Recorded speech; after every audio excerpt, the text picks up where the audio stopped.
চট জলদি বানিয়ে ফেলুন ক্যাপসিকাম দিয়ে মাছের কারি। মাছের কারি বানাতে যা যা লাগবে, পেঁয়াজ কুচি, ক্যাপসিকাম কুচি, টমেটো কুচি, আদা রসুন আর পেঁয়াজের পেস্ট, আর কাশ্মীরি লঙ্কা গুঁড়ো আর শুকনো লঙ্কা আর জিরে ফোড়ন দেওয়ার জন্য। প্রথমে কড়াইতে তেল গরম করে মাছটাকে আমরা ভেজে নিয়েছি।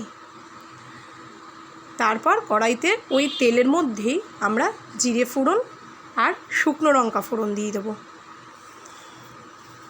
জিরে আর শুকনো লঙ্কা ফোড়ন দিয়ে দেওয়ার পর যে পেঁয়াজ কুচিগুলো ছিল সেটাকে আমরা তেলের মধ্যে দিয়ে ভাজতে থাকবো।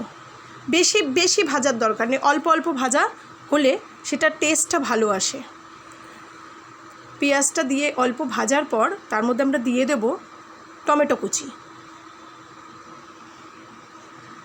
এবার একটু ভালো করে নেড়ে চেড়ে টমেটোটা দেওয়ার পর ওর মধ্যে আমরা দিয়ে দেব ক্যাপসিকাম কুচিগুলো।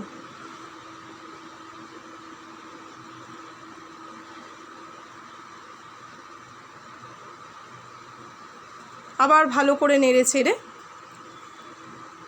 এর মধ্যে আমরা দেব পেঁয়াজ, আদা আর রসুন আর কাঁচা লঙ্কার পেস্টটা।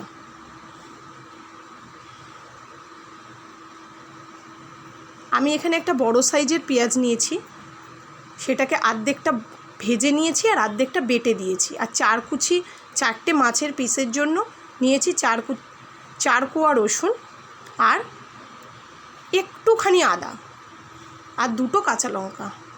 তারপর একটু কষা হয়ে গেলে ভালো করে দিয়ে দেব নুন পরিমাণ মতো, তারপর হলুদ,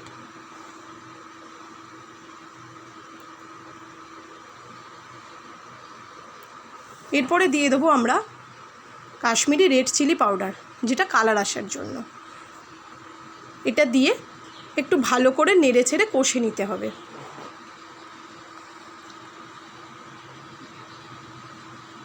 ভালো করে নেড়ে ছেড়ে কষে নেওয়ার পর যখন একটু তেল বেরিয়ে আসবে তখন আমরা ভাজা মাছের পিসগুলো দিয়ে দেব। দিয়ে আবার ভালো করে নাড়াচাড়া করে আগের থেকে আমি একটু গরম জল করে রেখেছিলাম, কারণ আমি রান্নাতে একটু গরম জলই ইউজ করি। অল্প একটু গরম জল দিয়ে মাছগুলোকে ভালো করে মশলাগুলোর সাথে মিশিয়ে নিতে হবে। নেওয়ার পর একটু ফুটে উঠলেই ওপর থেকে ধনেপাতা ছড়িয়ে গরম গরম সার্ভ করুন এই মাছের কারি।